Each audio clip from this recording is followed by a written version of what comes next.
Découvrez le Bénin, 10 faits intéressants que vous ne savez peut-être pas sur ce pays d'Afrique de l'Ouest.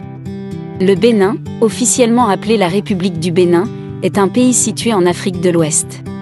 Il était autrefois connu sous le nom de Dahomey.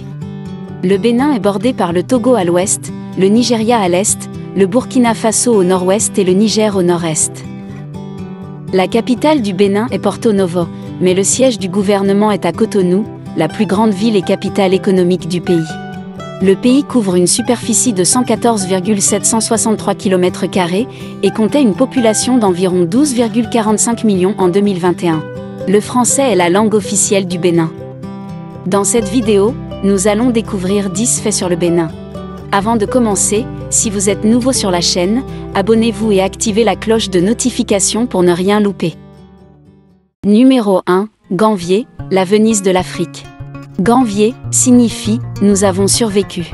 Le village de Gamvier est un village lacustre construit au sud du Bénin, sur le lac Nokoué près de Cotonou. Le village a été créé au XVIe et XVIIe siècle par le peuple Tofinou qui s'est rendu au lac pour éviter les guerriers Fon, qui capturaient des personnes d'autres tribus comme esclaves pour les vendre aux commerçants européens. Le peuple Tofinou a construit le village sur le lac pour profiter des croyances religieuses qui empêchaient les Fon d'attaquer les personnes vivant de l'eau. Ils ont créé de nouvelles maisons et un nouveau style de vie pour eux-mêmes. Le seul moyen d'accéder au village, de se déplacer ou de revenir à terre, est d'utiliser des bateaux en bois. Environ 400 ans plus tard, Gamvier compte plus de 30 000 habitants, avec une école, un hôpital et un bureau de poste. Les villageois de Gamvier sont appelés « hommes de l'eau », tandis que la région est généralement appelée « la Venise de l'Afrique ». La traite des esclaves a pris fin il y a des années, mais les descendants de Tofinou y vivent toujours à ce jour. Il y a environ 3000 maisons sur pilotis à Gamvier, généralement construites avec du bois d'ébène rouge, qui résiste à la pourriture. Les murs sont faits de feuilles de palmier, tandis que les toits de chaume ont été remplacés par des toits en tôle ondulée. Ils s'attendent souvent à ce que les maisons tiennent fermement, entre 15 et 20 ans, mais plus longtemps avec un entretien et des remplacements réguliers. Le lac Nokoué n'a qu'une profondeur de 1 à 2 mètres, et ses habitants apportent parfois de la terre artificielle, pour créer une terre artificielle pour l'école et pour garder les animaux domestiques. Cependant, ils n'ont toujours pas développé de système d'égout fonctionnel, pour résoudre le problème de pollution affectant le village. Les principales industries du village, autres que le tourisme, sont la pêche et la pisciculture. Numéro 2, le temple des Pitons. À Ouidah, l'une des villes du Bénin, les serpents sont vénérés, mais vraiment vénérés. Ouidah est la capitale spirituelle du pays. Le temple des Pitons est un site de symbolisme historique et moderne, avec une pratique spirituelle. Les serpents sont un totem pour les adeptes du vaudou. Le temple est sacré et comporte différentes sections, dont certaines sont accessibles au public tandis que d'autres ne le sont pas. Il y a aussi une salle de 12 mètres carrés, abritant 50 pitons royaux adultes. Il est couramment visité par les touristes, car il se trouve le long de la route des esclaves et à proximité de la porte sans retour. Si vous prévoyez de visiter, vous devez obéir aux règles suivantes. A. Ne tuez aucun serpent. Il est totalement interdit de tuer un python à Ouidah. Tous les mois, ils sont relâchés en ville pour se nourrir. Les pythons se nourrissent d'animaux et sont inoffensifs pour l'homme. Si vous en tuez un, vous devez ramener le corps au temple, pour une série de cérémonies de purification et l'enterrement du python dans le cimetière du temple, pour éviter le malheur. B. Soyez prêts mentalement. Il y a beaucoup de serpents dans le temple, mais vraiment beaucoup. Vous les verrez, et peut-être les toucherez, car apparemment, ils ne mordent pas. Soyez également prêts financièrement, il y a des frais d'entrée et plusieurs artefacts que vous pouvez acheter et emporter avec vous. C. N'entrez pas dans les sanctuaires ou le cimetière. Ces zones ont des centaines d'années et ne sont accessibles que par le prêtre et les fidèles. D. Soyez ouverts d'esprit. Religieux ou non, suivez les règles et tout ira bien. Vous vous demandez peut-être pourquoi les serpents reçoivent un tel respect. Cela pourrait probablement être dû à la culture africaine, qui considère les serpents qui perdent leur peau comme un symbole de transformation, de renaissance, d'immortalité et de guérison. Numéro 3, les palais royaux d'Abomey. Au cœur de la ville d'Abomey au Bénin, se trouvent les palais royaux d'Abomey. Ce sont 12 palais répartis sur une superficie de 40 hectares. Abomey était l'ancienne capitale du royaume du Dahomey. Elle a été fondée en 1625 par le peuple Fon, qui l'a développée en un empire commercial et militaire. Entre 1695 et 1900, une succession de 12 rois régna sur le puissant empire du peuple Fon. À son apogée, les palais pouvaient accueillir environ 8000 personnes. Le palais du roi était un bâtiment à 2 étages appelé Akwe, qui signifie « maison Kori ». L'Empire a dominé le commerce avec les marchands d'esclaves européens, en échangeant des prisonniers de guerre avec les marchands. La ville où les palais ont été construits était entourée d'un mur debout d'une circonférence estimée à 10 km. Il avait 6 portes protégées par un fossé de 5 pieds de profondeur, rempli d'une végétation dense d'acacias. Dans cette zone, se trouvaient des villages séparés par un marché, des champs, plusieurs palais royaux et une grande place avec la caserne. Chaque palais avait un design distinct, pour convenir au goût du roi respectif. Il y avait une première cour intérieure et une seconde cour intérieure. En 1894, l'incendie allumé par Béhanzin en détruit beaucoup, sauf Glélay et Guézo, qui survivent et sont restaurés. Ils font désormais partie du musée historique d'Abomey. Les croyances de base qui ornaient autrefois les palais ont été restaurées grâce aux efforts particuliers du Getty Conservation Institute depuis 1993. Aujourd'hui, ces palais sont recouverts de tôles ondulées et ont plusieurs murs debout en ruine. Numéro 4. La côte sud du Bénin était appelée autrefois la côte des esclaves.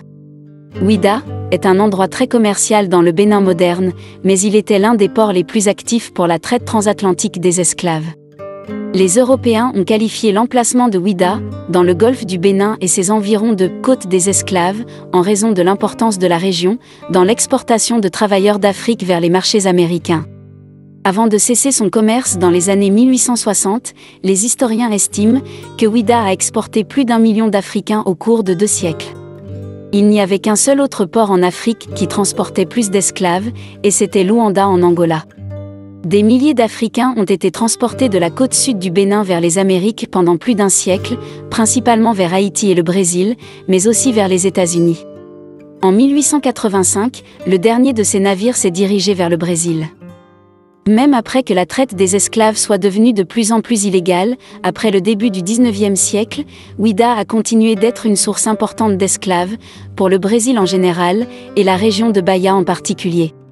Les visiteurs peuvent désormais voir la route des esclaves, le musée d'histoire de Ouidah, la porte sans retour et de nombreux autres monuments commémoratifs, rendant hommage aux personnes réduites en esclavage. La côte sud du Bénin a servi de site de départ important pour les esclaves. Avec les Européens, en particulier les Portugais, qui achetaient de l'art, de l'or, de l'ivoire et du poivre, les commerçants avaient noué de bonnes relations. La nation s'est fortement impliquée dans la traite des esclaves au début de l'ère moderne. Ils kidnappaient des membres d'autres gangs et les revendaient à des clients en Europe. Les Portugais, en particulier à Porto Novo, ont joué un rôle déterminant dans la construction de postes de contrôle de la traite des êtres humains. Numéro 5. L'un des plus grands producteurs de coton d'Afrique. Le Bénin est une société fortement rurale. L'agriculture fait vivre plus de 70% de sa population. L'agriculture contribue à environ 35% du PIB du pays et 80% des revenus d'exportation. Le Bénin produit des produits de palme, des fèves de cacao et textiles destinés à l'exportation. Le riz, le maïs, les haricots, le manioc, les arachides et autres tubercules sont cultivés pour la consommation locale. Le coton représente 40% du PIB du Bénin et environ 80% des exportations officielles. Le coton est la principale culture de rente. Il est principalement exporté sous forme de balles, avec seulement 3% de la production totale transformée localement, principalement en fonction des prix mondiaux. La production de coton graine est concentrée au nord et au centre du Bénin, dans une zone appelée ceinture cotonnière. Il est également cultivé par de petits agriculteurs, qui le vendent ensuite à des entreprises d'égrenage, qui le transforment en coton-fibre, ou produisent des produits tels que l'huile, les graines de coton et les tourteaux. Les relations bilatérales entre le Bénin et la Chine se sont améliorées. La Chine a soutenu le Bénin dans l'amélioration de la production de coton. Ce secteur fournit une source de revenus à la moitié de la population du pays. Numéro 6. Porto Novo, la capitale du Bénin. Bien que Cotonou soit la plus grande ville du Bénin et est le siège du gouvernement, où sont situés les bâtiments gouvernementaux et où fonctionnent les services gouvernementaux, Porto Novo est la capitale du Bénin. Porto Novo est d'origine portugaise et signifie « nouveau port ». Il est resté non traduit et non en français qui est la langue officielle du Bénin. La zone couvre 110 km² et compte une population de plus de 200 000 personnes. Porto Novo est une ville située sur une entrée du golfe de Guinée dans la partie sud-est du pays. C'est la deuxième plus grande ville du Bénin et a été initialement développée comme un port pour le commerce transatlantique effectué par l'Empire portugais. Le Parlement du Bénin est à Porto Novo. La région autour de Porto Novo produit du capoc, de l'huile de palme et du coton. Porto Novo possède une usine de ciment, un marché appelé Wando et une succursale de la Banque internationale du Bénin, une grande banque au Bénin. La ville est desservie par une extension du réseau ferroviaire de Benirail. Des émigrants, des motos privées, sont également disponibles pour vous emmener dans la ville. Si vous prenez l'avion pour le Bénin, vous atterrirez très probablement à l'aéroport de Cotonou, à 40 km. Les habitants de Porto Novo sont principalement des Yoruba et des Gun, des gens d'autres régions du Bénin et du Nigeria voisin. Porto Novo a un climat de savane tropicale et connaît donc constamment des conditions chaudes et humides. La ville est proche de l'équateur, mais est plus sèche que prévu. Numéro 7, Bronze du Bénin. Il s'agit d'un groupe de plus de 1000 plaques et sculptures en métal, qui décoraient le palais royal du royaume du Bénin, maintenant appelé Nigeria. D'autres sculptures en laiton ou en bronze, comprennent des bijoux et des têtes de portraits. Tous ces objets forment les meilleurs exemples de l'art béninois, créé du XIIIe siècle jusqu'à bien plus tard, par les artistes du peuple Edo. La plupart des plaques et autres objets ont été pillés par les Britanniques en 1897. Environ 200 pièces ont été emmenées au British Museum de Londres, tandis que d'autres ont été emmenées dans des musées européens, certaines en Allemagne et aux États-Unis. Les bronzes du Bénin ont conduit à une appréciation massive de la culture et de l'art africain. Les Européens auraient été très surpris de voir les ancêtres béninois qu'ils qualifiaient de « primitifs » fabriquer des objets hautement sophistiqués comme cela. Les pièces sont appelées « bronzes du Bénin », mais elles sont en laiton. D'autres sont faits d'un mélange d'ivoire, de céramique, de bois, de laiton et de bronze. Les pièces métalliques ont été fabriquées selon la technique de cire perdue. Les bronzes du Bénin étaient plus naturalistes que la plupart des pièces artistiques de l'époque. Leurs surfaces sont conçues pour mettre en valeur les contrastes entre le métal et la lumière. Numéro 8, Cotonou, le centre économique du Bénin. Le mot Cotonou signifie « l'embouchure du fleuve de la mort » en langue fon. Cotonou a une population d'environ 700 000 habitants et c'est la plus grande ville du Bénin. Elle est la principale zone urbaine et le centre économique du Bénin. La brasserie, la fabrication textile et la transformation de l'huile de palme font partie de ces industries. Cotonou est situé le long du golfe de Guinée et sert de point de départ au chemin de fer, qui parcourt 439 km vers le nord et se termine à Parakou au cœur du Bénin. Elle abrite le président et la majorité du cabinet. De plus, la ville abrite l'Université nationale du Bénin. Cotonou faisait autrefois partie du royaume du Dahomey. Elle a été fondée par les Français en 1894 et est devenue un centre commercial majeur pour l'huile de palme, le coton, les arachides et les fèves de cacao. Elle a également été le centre d'un important commerce d'esclaves au XVIIIe siècle. Les Français, les Portugais, les Néerlandais, les Britanniques et les Allemands ont tous eu une influence significative sur la ville, à différents moments de l'histoire. La langue officielle parlée à Cotonou est le français, mais de nombreuses autres langues sont également parlées, telles que le fon et le yoruba. Cotonou est l'une des villes les plus ethniquement diversifiées d'Afrique, avec plus de 50 groupes ethniques différents qui y vivent. Numéro 9, les boissons au Bénin. Lorsque vous entrez dans n'importe quelle maison béninoise, un verre vous est proposé. Dans les zones rurales, les boissons sont servies dans un bol en calebasse et distribuées pour être partagées. Des boissons alcoolisées et non alcoolisées sont disponibles dans les rues, vendues comme la nourriture béninoise. La plupart d'entre elles sont fabriquées au domicile des vendeurs en utilisant des méthodes de filtrage traditionnelles. Par exemple, la béninoise. C'est la bière nationale du Bénin. Les brasseries sont situées à Cotonou Sud du Bénin et Parakou Nord du Bénin. B. Jus de bissap. Il s'agit d'une boisson non alcoolisée, à base de fleurs d'hibiscus séchées, bouillies avec du sucre et plusieurs autres herbes. Elle est également connue sous le nom d'oseille et ressemble à du jus de canneberge. Le jus de bissap est riche en vitamine C et est très rafraîchissant. Les vendeurs en font des pops ou les laissent sous forme de jus. Pour ajouter un peu de saveur, de la citronnelle ou de la vanille est ajoutée. C'est Chapalo. Il s'agit d'une boisson de maïs fermenté, qui est distillée et mise en bouteille.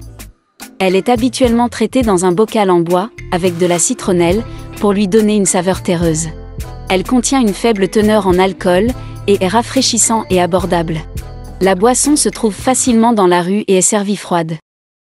Numéro 10. Visite dans la nature.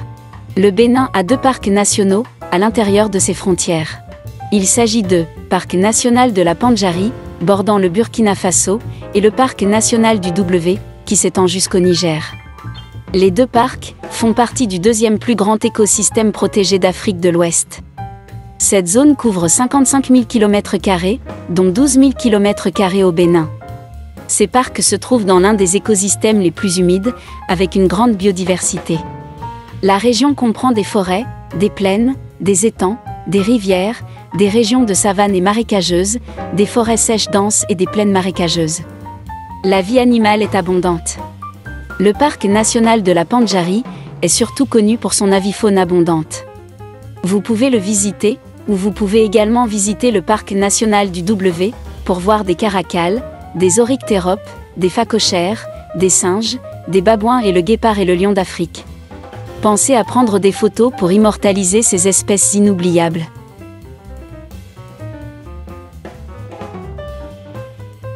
Nous sommes arrivés à la fin de la vidéo. J'espère qu'elle vous aura plu. Laissez-nous savoir dans les commentaires si vous envisagez de visiter le Bénin. À bientôt.